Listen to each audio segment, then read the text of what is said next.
Hello my friends, 3KO Games here, back with another Empires & Puzzles hero review video. Thanks for checking out the channel today. Some news in our portals. First of all, I didn't report it a couple days ago when we had these crazy owls in the Covenant summon. Oh, what a disappointment. I think they just needed to rush the Ascension Mimic, and they're like, just put some owls in. We're like, really? Owls? Yeah, they're owls, it's fine. Okay, so now we have the Covenant portal back. Nobody new featured, but a strong roster of heroes here. I had a couple coin pulls left that I didn't use on the owls. And I went in today, the first thing this morning, like, well, I'll just drop a couple pulls. And on my second pull, I got this guy. Pretty excited about that guy. And I know Psychrosis is definitely excited about this guy. So, there we go. If you haven't seen his review on Gold Drip, it's worth a watch. What else is happening? We have the Goblin Summon with Fergus and Godfrey. Mega Minions, are they on their way out? I don't know. I only ever got one, so it would be nice to have some more. But I guess the big news here is that Tower of Magic is back. We've got Zaza featured. Zaza, who's much more powerful now that she does the ailment transformation to all allies instead of just herself. So that's a huge boost, plus her big hit makes Zaza very strong. Then she is accompanied by a brand new hero and a brand new costume. Let's take a look at the brand new hero. This is Lilli, the cat lady. Kind of a sexy cat lady, but also kind of like a weird looking cat lady. But she's loving the cats. All right. She is a purple 5-star druid, 1229 team power, 1229. I think that's the highest number. Every time a new hero comes out, I'm like, oops, that's the highest number. Sitting a little bit more defensive here on her natural stats, 1205 attack, 1308 defense, 2259 on health. If you double limit break her, she gets a damage reduction ether talent. That's 10% damage reduced for the first 6 turns. All right, so Magic Carpet family, of course, gets that flight momentum thing, which is up to 35% mana generation up, 25% extra chance to dodge, and these effects diminish the less flight momentum that you have. You start with full flight momentum. At the end of each turn, when taking damage, the hero loses a small amount. And then when they cast their spell, they get more. Cast their special skill, they gain flight momentum, and slower heroes gain increased amount of flight momentum. She's a slow hero, so she's going to get a little bit more flight momentum. Passives, besides the flight momentum, we have a change in the Mega Minion thing. This is a superior resist negative minion effects. Character has innate resistance against incoming negative effects and damage from minions and Mega Minions.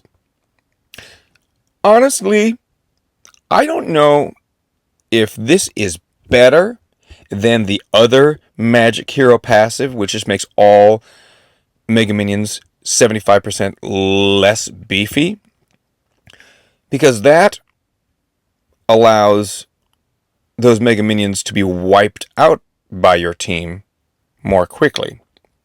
Especially if there are a couple Mega Minions. This applies to all of those Mega Minions on the team. Easier to defeat them. Here, if there are a couple of Mega Minions, she won't be hit, but the rest of the team might. So unless you have, I think Astral Dwarves have this superior resist as well. So unless you have a whole team of that, you won't be totally immune from Mega Minion hits and that bleed damage and whatever. It'll still get you. But as we read about her special skill, her Druid class is going to make sense, and this change in passive is going to make sense.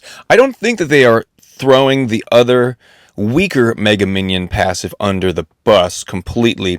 But when we look at her skill, I think it'll make sense. So let's do that right now. Catnip Fury. Of course it is. Slow speed. So I hope she's really, really strong. Steals all minions or a Mega Minion from the target. From only one hero. That's a little bit risky as a slow speed hero. Really? We're just affecting one hero here? 850% damage to the target. That's a huge hit. That's comparable to Mordowitch, who hits them with something like that with the damage, plus gives a Mega Fiend. This is working in the opposite order. Taking a Mega Minion and then applying that damage. So that Mega Minions, however much HP is on that Mega Minion, is going to be gone first. And then we're dealing the 850% damage to just the base character, which is pretty nice. This next part I like quite a bit. All enemies receive 50% increased damage as long as the caster has a minion or a Mega Minion. This effect can't be dispelled. It can only be erased by getting rid of the Mega Minion. And then all buffs affecting attack, defense, and mana generation on all enemies are transformed into matching uncleansable ailments. So if you have any attack, defense, or mana generation buffs on your heroes and you face her, if she goes off, they're all going to become ailments of 40%. Wow. That's pretty good. Okay. So I really like the increased damage as long as she has a minion or a Mega Minion. It's kind of again, SG is trying some new stuff out.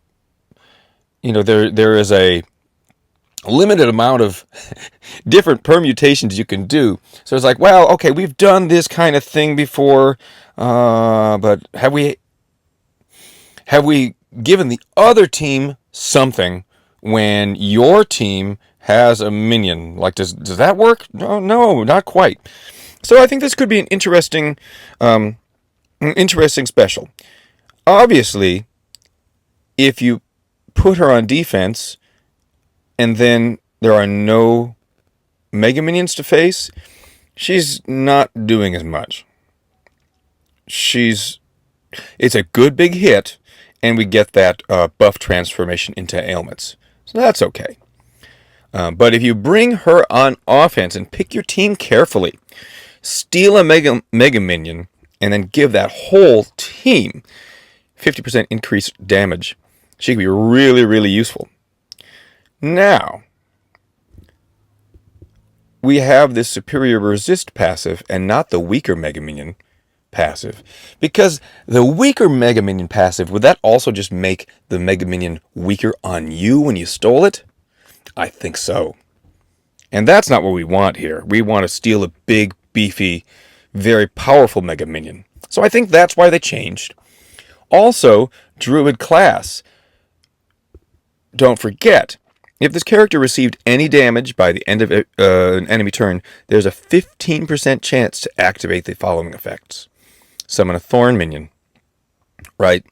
So those little Thorn Minions are not great. But there's something. And anytime she gets hit, she has a 15% chance to get one. So even if you don't time it out right to steal a Mega Minion, you may still have that little Thorn Minion. And the third bullet point here is not just for Mega Minions that you steal, but is also as long as you have a minion. So that's another little bonus to make sure that this can happen. What do I think about Lilli? I think she's an excellent, really fun hero to use on offense. If she was dealing that 50% increased damage to the whole team without having to have a Mega Minion or minion, I would rush to put her on my defense. But the contingency of the minion or Mega Minion, to me, says only on attacking teams. That's Lilli. Great new hero.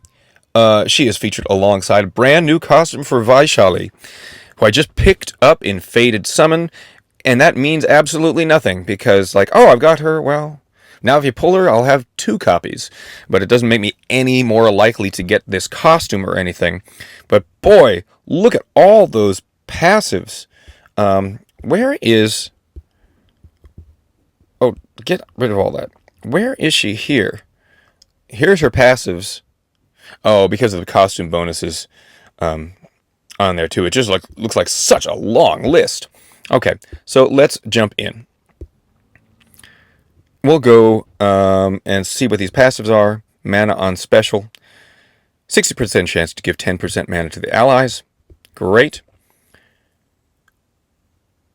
All enemies get negative 7% mana generation stack. Great. And then she does have the weaker Mega Minion passive. Huge costume bonus. 32, 32, 32, and 1. Makes her stats huge. 12, 24 team power without the limit breaks. And there we go.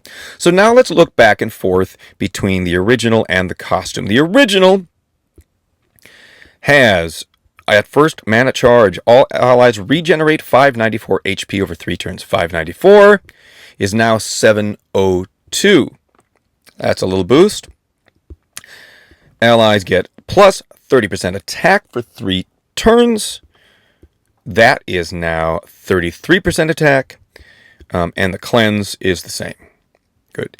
At second mana charge, we have dispels buffs from all enemies. That's the same. Sand damage of 2410 over 5 turns. That is now 2720. That's huge. And the attack down was 45%, up to 50% attack down. So, as is the case with a lot of these costumes, nothing really new, just a slight increase in the special skill stats, and a huge increase in the costume bonus. I still think with that super fast cleanse, Vaishali is definitely a worth it hero, and with the weaker Mega Minion passive, she's somebody, if you are lucky enough to get her, congratulations, you should definitely level her up. Let me know what you think down below, everybody.